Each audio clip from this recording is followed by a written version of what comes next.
Hello बच्चों, आप सभी का मैं फिर से स्वागत करता हूँ अपने नए वीडियो में। आज अपन कुछ और क्वेश्चन करेंगे, ऐसे क्वेश्चन के रिगार्डिंग। ये क्वेश्चन एनसीईआरटी बेस ही है। तो अपन देखिए पहले क्वेश्चन को। ये एनसीईआरटी का अनसॉल्व्ड क्वेश्चन है। 5.3 क्वेश्चन है। एट 25 डिग्री सेंटीग्रेड, डेटा को नोट करिए। 25 डिग्री सेंटीग्रेड टेम्परेचर है, प्रेशर है 760 mm ऑफ एच जी। वहाँ पे वॉल्यूम आ रहा है 600 ml। ठीक है, अब आप नोट करिए T1 कितना है आपका 25 डिग्री सेंटीग्रेड, P1 कितना है आपका 760 mm ऑफ एच जी, और आपका V1 है यहाँ पे 600 ml। ठीक है, अब क्या बोला है, what will be it's pressure, कि प्रेशर कितना होगा जब अगर मैं हाइट पे जाता हूँ। वहाँ पे टेम्परेचर है 10 डिग्री, तो T2 है आपके पास 10 डिग्री सेंटीग्रेड। वॉल्यूम है आपके पास V2, वहाँ पे बोल रखा है उसने कि 640 हो गया वॉल्यूम। तो बताना है आपको कि प्रेशर कितना होगा। ठीक है, तो आप एक बार ट्राई करिए। यहाँ पे आपको प्रेशर, टेम्परेचर, वॉल्यूम दे रखा है एक कंडीशन में, और अदर कंडीशन में भी आपको टेम्परेचर, वॉल्यूम देके प्रेशर पूछा है। ठीक है, अब यहाँ पे आप बोलोगे मोल्स गैस के सेम है, अमाउंट ऑफ गैस सेम है, गैस को वेरी नहीं कर रहे हैं हम, और गैस भी आपकी सेम ही है। तो आपको अगर याद हो, इक्वेशन आपकी होती है P V equal to N R T. R same N same, vary क्या कर रहा है, पी वी एन टी। तो मैं बोल सकता हूँ ना, P V upon T equal to N R. अब दो डिफरेंट कंडीशन के लिए एन और आर सेम है, तो P one V one upon T one equal to P two V two upon T two. बस आपको ये इक्वेशन यूज़ करनी है, ये फॉर्मूला यूज़ करना है दो डिफरेंट कंडीशन के लिए। वहाँ पे आपको P2 अननोन है, P1 V1 T1 पता है, V2 T2 पता है, और आपको क्या अननोन है, P2 अननोन है। तो आइए वैल्यू पुट करते हैं। अब आपको पहले क्या करना पड़ेगा, इसको आपको केल्विन में कन्वर्ट करना पड़ेगा। ठीक है, केल्विन में कन्वर्ट करने के लिए 273 ऐड करिए, तो ये हो जाएगा आपका 760 P1, V1 आपका हो जाएगा 600 ml, और ये हो जाएगा 25 प्लस 273। इधर आपका P2 आपको अननोन है, V1 हो जाएगा 640, और T2 आपका हो जाएगा 273 प्लस 10। ये कैलकुलेशन वो करनी है, आप सिंपली ये कैलकुलेशन कर सकते हो, आराम से आपका आंसर आ जाएगा। जब आप इसको सॉल्व करोगे तो आपको अराउंड 676 मिलेगा आंसर। 676 के आपको अराउंड P2 मिलेगा। अब देखो इस आंसर का मीनिंग क्या है।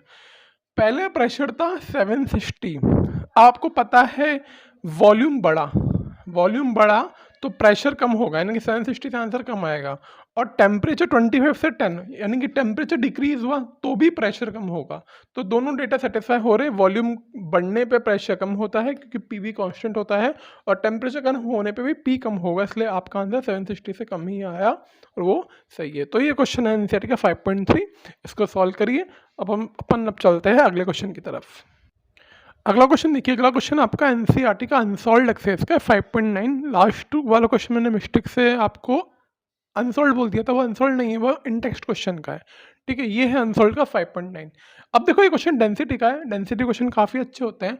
Density of gas is found to be 5.46 gram per decimetre cube at 27 degree centigrade at 2 bar pressure. तो मैं बोल सकता हूँ आपको P1 दे रखा है 2 बार, T1 दे रखा है आपको 27 डिग्री सेंटीग्रेड, या फिर मैं बोलूँ इसको 300 केल्विन। ठीक है, और इसकी आपको डेंसिटी दे रखी है D1 में मान लेता हूँ 5.46 ग्राम पर डेसीमीटर क्यूब। ग्राम पर लीटर बोलूँ या ग्राम पर डेसीमीटर क्यूब बोलूँ, एक ही बात होती है। ठीक है, क्योंकि 1 डेसीमीटर क्यूब होता है आपका 1 लीटर के बराबर, आपको पता होगा। ठीक है, अब आपसे पूछा है what will be the density at HTP, यानी कि P1 T1 दे रखा है। अब एचटीपी पे आपको याद हो प्रेशर आपको लेना पड़ेगा 1 बार। ठीक है, और टेम्परेचर आपको लेना पड़ता है एचटीपी पे 0 डिग्री सेंटीग्रेड, यानी कि 273 केल्विन। ये आपकी कंडीशन हो गई एचटीपी की। ठीक है, अब आपको इस पे डेंसिटी पूछी D2, यानी कि एचटीपी पे डेंसिटी क्या होगी। तो पहले तो अपन को डेंसिटी का रिलेशन देखना पड़ेगा कि पीवीटी में डेंसिटी का रिलेशन क्या होता है। तो इसका अपन ऑलरेडी डेरिवेशन कर चुके, आपको याद होगा डेंसिटी का फॉर्मूला। तो वो होता था D equal to P into molecular weight divide by R T. अपन ने डेरिवेशन करा हुआ है, आप आई थिंक लास्ट वीडियो या उसके लास्ट वीडियो में मैंने डेरिवेशन करा था, तो वो डेरिवेशन यहाँ पे आप यूज़ कर सकते हो। P into molecular weight divide by R into T, this is the derivation of density और फॉर्मूला ऑफ द डेंसिटी। अब ये फॉर्मूला आपको यूज़ करना है। ठीक है, अब देखो यहाँ पे गैस सेम ही है दोनों केस में, तो ये मॉलिकुलर वेट क्या हो जाएगा आपका, कांस्टेंट हो जाएगा। आर कांस्टेंट हो जाएगा, पी और टी वेरी कर रहा है, तो मैं बोल सकता हूँ D proportional to P by T, D proportional to P by T. ठीक है, अब यहाँ पे अपन को रिलेशन मिल जाएगा डेंसिटी, प्रेशर और टेम्परेचर का। तो अगर मैं इसको बोलूँ तो डेंसिटी इक्वल टू कोई कांस्टेंट के पी बाय टी हो जाएगा। तो मैं कांस्टेंट के को बोल सकता हूँ यहाँ पे D one T one by P one equal to D two T two by P two. ये तरीका बहुत सही होता है किसी भी क्वेश्चन को करने के लिए। नहीं तो आप क्या करोगे, इस वाले फार्मूले में डेटा लिखोगे, एक वापस फार्मूला लिख के ये डेटा लिखोगे, दोनों को डिवाइड करोगे, तो बात वही आती है। अब मैं चाहूँ तो मैं बता सकता हूँ तुम लोगों को, ये डेटा लिखा आपने, लिखोगे यहाँ पे D1 लिखोगे आप 5.46, P लिखोगे, P की वैल्यू आप 2 लिख दोगे, मॉलिक्यूलर वेट आपको अननोन है, R कांस्टेंट है, T को लिखोगे 300। ठीक है, अब सेम चीज़ आप कि आपके फर्स्ट फॉर्मेशन के लिए हो गया, सेकंड के लिए आप दोबारा आपको D अननोन है, प्रेशर 1 लिखोगे, MW लिखोगे, R लिखोगे और ये 273 लिखोगे टेम्परेचर। दोनों को डिवाइड करोगे तो बात यही आ रही है, D1 ये आपका T1 यहाँ आ गया और P नीचे चला गया, तो M और R का वैल्यू मिल गई, तो कांस्टेंट है। तो ये यूज़ करो, चाहे ऐसे लिखो, बात एक ही। तो मैं अभी आपको ऐसे सिखा रहा हूँ, ऐसे कैसे करना है आपको। ठीक है, आपको कुछ नहीं करना, वैल्यू पुट करनी है। D1 की value 5.46, T1 300 divide by P1 2 equal to, यहाँ पे आपको D2 अननोन है, टेम्परेचर 273, प्रेशर 1। ठीक है, तो ये आपको फॉर्म मिल गई, मैंने ये वाली फॉर्म यूज़ करी है। तो यहाँ पे D2 की वैल्यू क्या हो जाएगी, 5.46 into 300 divide bye 273, this is the value of D2। आप इसको इजीली सॉल्व कर सकते हो। इजीली सॉल्व करोगे तो ये पॉइंट हटा देना, 100 आ जाएगा। यहाँ पे 100 आने पर क्या होगा, ये 2 जीरो से 2 जीरो कट जाएंगे, ये 2 से कैंसिल हो जाएगा, 2 2 जा 473, 270 से 273 कट चुका। तो देखो D2 आपका आ जाएगा 3 ग्राम per decimetre cube. Unit same ही होगा डेंसिटी का जो आपका फर्स्ट पार्ट में यूनिट है, अपन को यूनिट से कोई भी छेड़छाड़ी नहीं करनी। तो बिल्कुल सिंपल कैलकुलेशन है। देखो, तो ये डेंसिटी का क्वेश्चन हो गया आपका regarding PV equal to NRT से। आई होप आपको समझ में आया होगा। अगला क्वेश्चन भी आपका NCERT का ही है, 5.4 अनसॉल्व्ड एक्सरसाइज का। ये भी काफ़ी अच्छा क्वेश्चन है, सिंपल है। बच्चों NCERT के क्वेश्चन है ना, काफ़ी अच्छे होते हैं और कंसेप्चुअल होते हैं। आप NCERT के क्वेश्चन पूरे करिए, चाहे अनसॉल्व्ड हो या सॉल्व्ड हो, आपके कंसेप्ट काफ़ी स्ट्रॉन्ग हो जाएंगे। इसके बाद फिर आप MCQ ट्राई करिए। ठीक है, MCQ भी आप एग्जाम्पलर से देख सकते हैं, NCERT एग्जाम्पलर के भी क्वेश्चन काफ़ी अच्छे होते हैं। ठीक है, at 0 degree centigrade the density of certain oxide of a gas at 2 bar is same as that of N2 at 5 bar. मतलब यहाँ पे इसने बोला है कि आपको, देखो कंडीशन कैसे दे रखी, समझो इसको अच्छे से। कोई ऑक्साइड है, कोई गैस है ऑक्साइड की फॉर्म में, और एक गैस है N2 की फॉर्म में। ठीक है, 2 सैंपल है। तो जो यहाँ पे ऑक्साइड का जो प्रेशर है वो दे रखा है आपको 2 बार। ठीक है, और उसने बोला है टेम्परेचर दे रखा है आपको 0 डिग्री सेंटीग्रेड, है ना। अब बोला यहाँ पे जो इसकी डेंसिटी है D, वही डेंसिटी आपके इस नाइट्रोजन की भी होगी। तो यहाँ जो डेंसिटी आएगी D, वही डेंसिटी आपके नाइट्रोजन की भी होगी। अब इसने बोला है कि जो ये ऑक्साइड है ना, what will be the molecular mass of the oxide, इसका मॉलिक्यूलर मास कितना होगा। अब इसने बोला है कि जो आपका प्रेशर है वो यहाँ भी 2 बार ही रहने वाला है, और टेम्परेचर यहाँ भी 0 डिग्री सेंटीग्रेड रहने वाला है। ठीक है, और यहाँ पे मॉलिक्यूलर वेट कितना होगा नाइट्रोजन का, 28 होगा, क्योंकि N का वेट होता है 14, तो N2 का 28 होगा। तो देखो कितना सिंपल क्वेश्चन है। उसने क्या बोला कि 0 डिग्री सेंटीग्रेड पे जो डेंसिटी इस गैस की है वही डेंसिटी N2 की है, पर आपको इस गैस का मॉलिक्यूलर वेट नहीं पता, वो फाइंड करना है कि इस अननोन गैस का, अननोन ऑक्साइड गैस का मोलर मास कितना होगा, जबकि N2 का मोलर मास अपने को पता है 28 होता है। प्रीवियस क्वेश्चन का फॉर्मूला यूज़ करिए, D होता है आपका P into molecular weight divide bye R into T। ठीक है, अब यहाँ पे P कांस्टेंट है आपका, R कांस्टेंट है आपका, T कांस्टेंट है, क्योंकि जो प्रेशर यहाँ है वही प्रेशर यहाँ पर है, जो प्रेशर यहाँ, टेम्परेचर यहाँ वही टेम्परेचर यहाँ पर है। तो यानी कि मैं बोल सकता हूँ D proportional to molecular weight. ठीक है, मैं बोल सकता हूँ D proportional to molecular weight. ठीक है, एक बार आप ट्राई करिए कैसे करोगे क्वेश्चन को, सोच। आई थिंक अपन ने एक मिस्टेक कर दिया, यहाँ पे N2 का प्रेशर 2 बार नहीं, N2 का प्रेशर है 5 बार। ठीक है, तो यहाँ पे D proportional to D proportional to molecular weight नहीं आएगा, डी प्रोपोर्शनल टू आपका आएगा molar mass, D proportional to molecular weight. और साथ में क्या आएगा आपका प्रेशर भी आएगा, साथ में प्रेशर भी आएगा।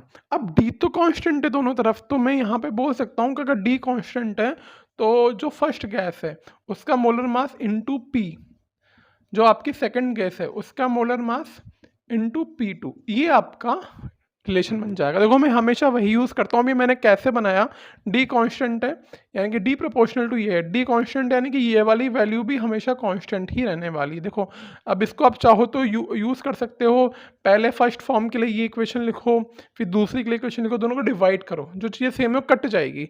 तो आप चाहो तो वैसे भी कर सकते हो और नहीं तो ऐसे कर सकते हो। मैं आपको दोनों तरीके से करके बताता हूँ ये कैसे करेंगे। फर्स्ट गैस का मोलर मास अपन को ऑक्साइड का अननोन है, तो इसको मैं लिख लेता हूँ MW1, प्रेशर है 2, इसका मोलर मास आपका कितना है 28, तो ये मैं 28 लिखूँगा, प्रेशर है इसका 5। तो आपको MW1 की यानी कि मोलिकुलर मास ऑफ ऑक्साइड की वैल्यू मिल जाएगी 28 × 5 डिवाइड बाय 2, तो ये आपका कटेगा 14 टाइम्स, आंसर आ जाएगा 70 ग्राम।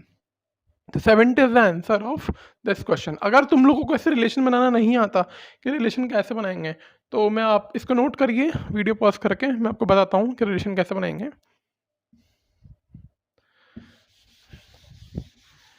अब ये फॉर्मूला पता है ना। डेंसिटी में फर्स्ट के लिए लिख देता हूँ, फर्स्ट इक्वेशन के लिए डेंसिटी आपकी डी है, प्रेशर 2 है, मोलर मास अननोन है, टेम्परेचर आपको आर कांस्टेंट है, टेम्परेचर 273 आएगा। ये फर्स्ट इक्वेशन। सेकंड इसके लिए लिखूंगा, ऑक्साइड लिख लिया, इसके लिए लिखता हूँ डी आपका वही सेम आएगा, pressure 5, M molar mass N2 का लिख दो आप यहाँ पे 28, आर कांस्टेंट है और टेम्परेचर सेम है। ये सेकंड इक्वेशन। अब क्या करो, दोनों को डिवाइड करो, दोनों को डिवाइड करो, फर्स्ट डिवाइड सेकंड। तो डिवाइड करोगे तो ये कैंसिल हो जाएगा, तो यहाँ आएगा 1, यहाँ आएगा 2 × molar mass of first gas R × 273 divide by 5 × 28 equal to R × 273। तो ये टर्म पूरी कैंसिल हो जाएगी, ये टर्म पूरी कैंसिल हो जाएगी। आई थिंक आप लोगों को दिख रहा होगा वीडियो में, नहीं तो मैं आपको थोड़ा सा इसको टिल्ट कर देता हूँ। आई थिंक अब आपको दिख गया होगा, वो पूरी टर्म कैंसिल हो जाएगी और वहाँ से आप MW के लिए फाइंड कर सकते हो, वही 5 × 20 डिवाइड बाय 2। तो this is the right method. कोई सा भी मेथड आप यूज़ कर सकते हो, आंसर आपका सेम ही नहीं आएगा। आंसर आपका क्या आएगा, 70 इज द आंसर। ठीक है, आई होप आपको ये क्वेश्चन क्लियर हुआ होगा, काफ़ी सिंपल क्वेश्चन था। नेक्स्ट मैं आपको एक MCQ क्वेश्चन करवा रहा हूँ। क्वेश्चन आपको आपके स्क्रीन पर दिख रहा होगा, आप इसको नोट डाउन करिए। मैं क्वेश्चन रीड कर रहा हूँ। The ratio of molecular weight of 2 gases A and B is 1:2। अब यहाँ पे क्या बोल रखा है आपको, मॉलिकुलर वेट दे रखा है 2 गैस A और B का, उसका रेशियो आपको 1:2 दे रखा है। अब आगे बोला है they are enclosed in 2 different flask at same temperature, pressure, and both the flask contain same number of molecules. The ratio of volume of the flask must be। ठीक है, अब देखो आपको A और B 2 गैस दे रखी है। ठीक है, इसका जो मॉलिकुलर वेट है MWA ले लो, इसको MWB ले लो, तो MWA डिवाइड बाय MWB का रेशियो आपको 1:2 आपको दे रखा है। ठीक है, आई होप आपको क्वेश्चन वो सॉल्यूशन दिख रहा होगा। और साथ में क्या बोल रखा है यहाँ पे कि जो उसका टेम्परेचर और प्रेशर है वो सेम है। ठीक है, तो यहाँ पे P1 होगा तो यहाँ पे भी P2 होगा, तो P1 को P मानूंगा, P2 को P मानूंगा, दोनों प्रेशर सेम है, टेम्परेचर भी T और T, दोनों टेम्परेचर सेम है। अब इसने बोला है नंबर ऑफ मॉलिक्यूल भी सेम है, यानी कि मॉलिक्यूल सेम होंगे तो मोल भी सेम होगा, यानी कि N और N ही हो जाएगा, है ना, N1 N2 N सेम ही हो जाएगा। ठीक है, बस वेरी क्या कर रहा है, वेरी कर रहा है मॉलिकुलर वेट। अब इसने बोला है what is the ratio of their volume, V1 और V2 का क्या रेशियो होगा। तो मैं पहले इक्वेशन लिखता हूँ, इक्वेशन होती है आपकी PV = nRT। N क्या है यहाँ पे, मोल है। अब यहाँ पे N मोल है। अब आपको मॉलिकुलर वेट दे रखा है। अब आप ट्राई करिए इस क्वेश्चन को कैसे करोगे। एक तरफ तो बोला कि मोल सेम है और एक तरफ मॉलिकुलर वेट दे रखा है, तो इस क्वेश्चन को आप कैसे सॉल्व करोगे एक बार ट्राई करिए, फिर मैं आपको सॉल्व करके बताता हूँ। आई थिंक आप लोगों ने ट्राई कर लिया होगा। इसके ऑप्शन 1:1, 1:2, 2:1 और 1:4 है। ठीक है, अब देखो यहाँ पे मोल है, अब मोल सेम है तो मॉलिक्यूलर वेट कुछ भी हो, अगर मोल सेम है, मॉलिक्यूलर वेट कुछ भी हो, मोल सेम है, तो ये वी प्रोपोर्शनल टू क्या आएगा, N R T by P. N same, R same, T same, P same, तो वी भी तो कांस्टेंट होगा ना।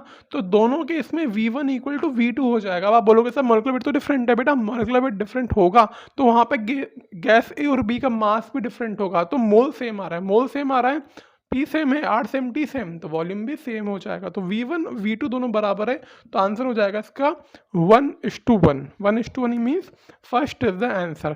तो ये सिंपल सा एमसीक्यू क्वेश्चन था। अब मैं आपको अगले वीडियो में इस टॉपिक की थोड़ी नई थ्योरी करूंगा। क्वेश्चन की आप प्रैक्टिस करिए, डाउट आता है मुझसे पूछिए। फिर चैप्टर के एंड में और चैप्टर के मिड में भी अपन अच्छे अच्छे क्वेश्चन डिस्कस करते रहेंगे। मिलते हैं अपन अगले वीडियो में।